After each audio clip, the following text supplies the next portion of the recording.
Ça, c'est le concours. J'ai de la ficelle aussi. Ça, c'est le bras milieu. Ça, c'est pas du Renaissance, c'est celui-ci, c'est le.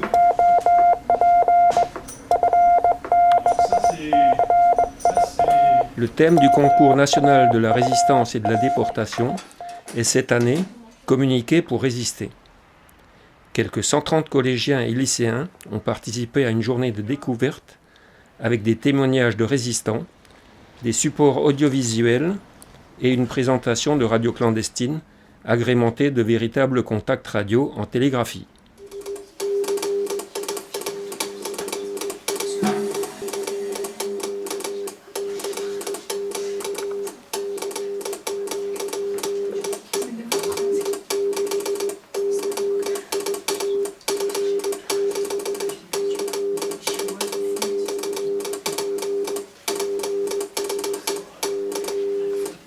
Là, j'écoute. Alors, simplement par un bout de fil dehors.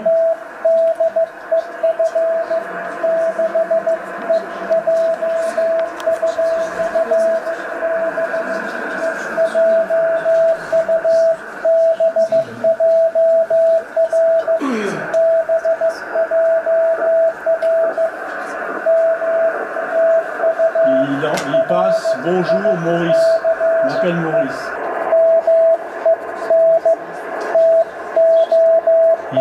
Il est en manteau.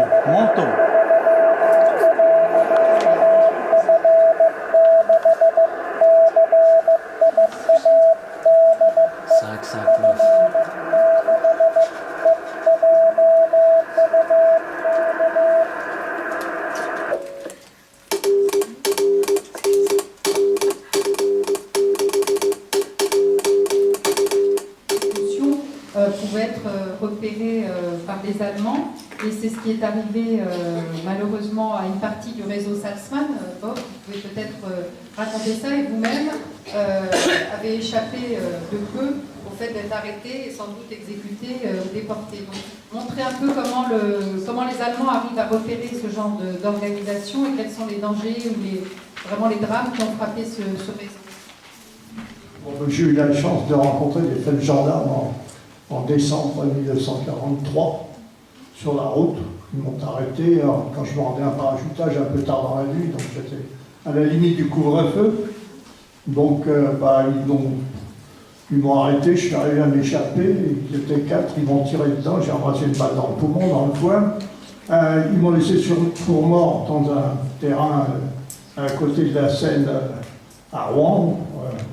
Il y a eu une alerte aérienne, ils sont partis, ils m'ont laissé, après je suis arrivé à m'en sortir, et je suis reparti à Londres par avion en 1944. Tout à fait au début février 1944, après 7 mois de mission. Et là, alors que nous étions à Londres avec mon patron, était parti avec moi également, tout le réseau a été arrêté, le réseau de Normandie, de la Seine inférieure, qui est devenue la Seine-Maritime, a été arrêté par les Allemands simplement parce qu'à partir de Dieppe, il y avait un agent de liaison qui est parti de Dieppe, il a été suivi par la Gestapo. Il est arrivé à une boîte aux lettres que nous avions à Rouen, qui était une maison de confection d'ailleurs, qui s'appelait chez Michelin, les Carmes. Les Allemands ont organisé une souricière et tout le réseau a été arrêté, y compris Peter Newman, Claude Malraux, qui était dans le réseau, etc., etc. Il y a eu environ 90 arrestations. Alors, un jour, j'étais en train d'émettre et la fillette est venue me dire qu'il y avait une voiture sur la route qui roulait au pas. J'ai été voir. Effectivement, c'était une voiture de livraison qui passait. C'était des gens qui étaient des civils qui la poussaient et ils la poussaient comme s'il était en panne. Alors, je n'étais pas la peine de me faire un dessin, j'avais compris. J'ai camouflé mon poste tout de suite.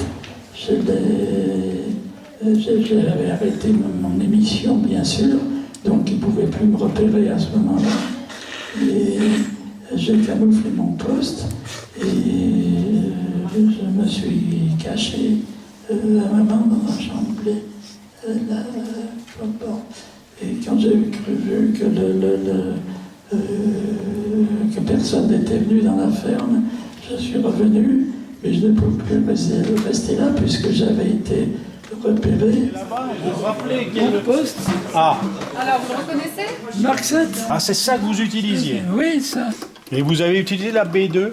Non. Non, Non. j'ai utilisé Excelsior. Celui-là. Ah oui. C'était le plus petit. Ouais. Ouais. Ah bah bravo. Hein. Ah oui. Ils l'ont utilisé assez tard, en 45 à Strasbourg, il a eu ça. Ah oui, à Strasbourg, encore en 45. T'es venu avec un Mark 7 à Strasbourg. Oui. Oh là là, ah oui. Ah oui, ça c'est intéressant. Ah oui. C'est près d'une La prison. différence de poids quand il fallait Oh là là, transporter le oui. machin, hein, ça c'était bien ça. 17 kilos là. Ah oui. Ça c'est beaucoup plus léger. Oui, hein. oui.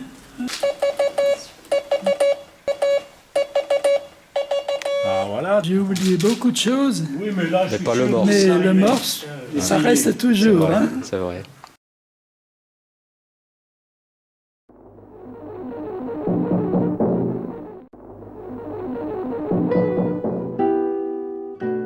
Né le 2 avril 1922 à Lyon, il fut recruté pendant la Seconde Guerre mondiale dans le réseau Sussex. Ce réseau vise à implanter des équipes de 2 officiers, un observateur et un radio, pour recueillir des renseignements en France occupée sur les mouvements de l'armée allemande. Recruté comme radio, Georges Soulier devient un agent du Bureau central de renseignement et d'action et change d'identité.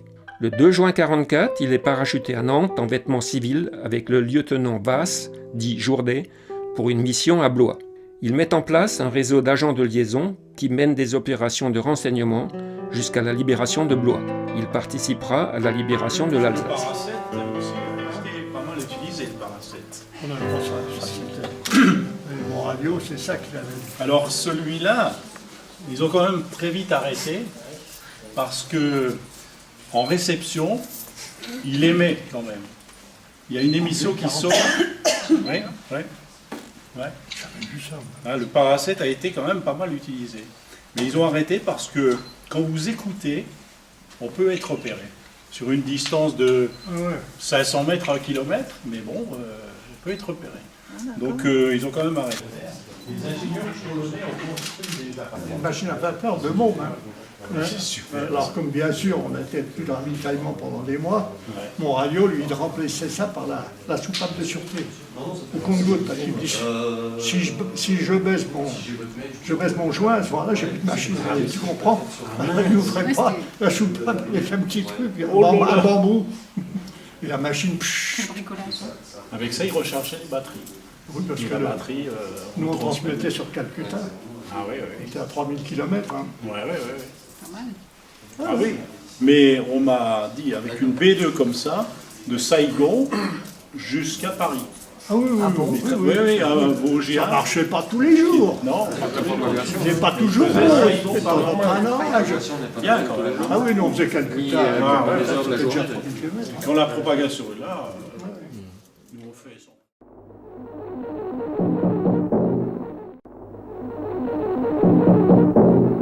Pierrot ressemble à son grand-père. Né le 2 février 1923 à Neuilly-sur-Seine, il fut, pendant la Seconde Guerre mondiale, un agent des services secrets britanniques. À ce titre, il fut parachuté clandestinement en France occupée comme saboteur dans le réseau Salesman de Philippe Liver, dans la région de Rouen. Là, il mena une équipe de résistants qui réalisa de nombreux sabotages. Ayant rejoint la Grande-Bretagne après de nombreuses péripéties, il est de nouveau parachuté en France à la Libération, cette fois dans le Limousin, pour venir en soutien des maquis de cette région. Non, je n'ai pas de problème majeur dans une guerre. C'est ou toi ou moi. Je préfère que ça soit toi. Donc quand vous avez un gars qui essaie de vous flinguer, vous essayez de tirer plus vite. Hein. Ça me paraît évident. D'ailleurs, les guerres, vous savez, la dernière guerre a fait environ 60 millions de morts. Donc je suppose qu'il y a des gens qui en ont tué, hein, les autres en face. Et les autres sont restés vivants. Oui.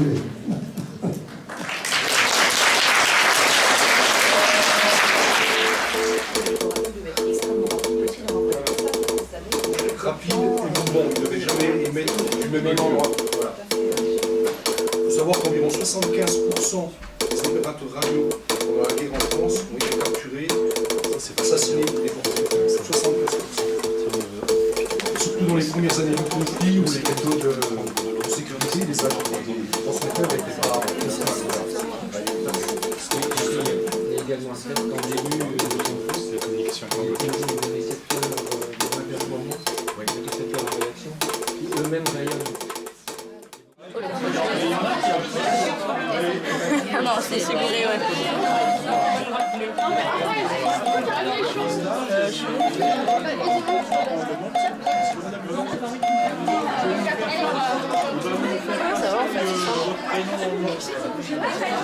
On vient de faire un autre de larron avec un bout de fil qui pend à la gueule.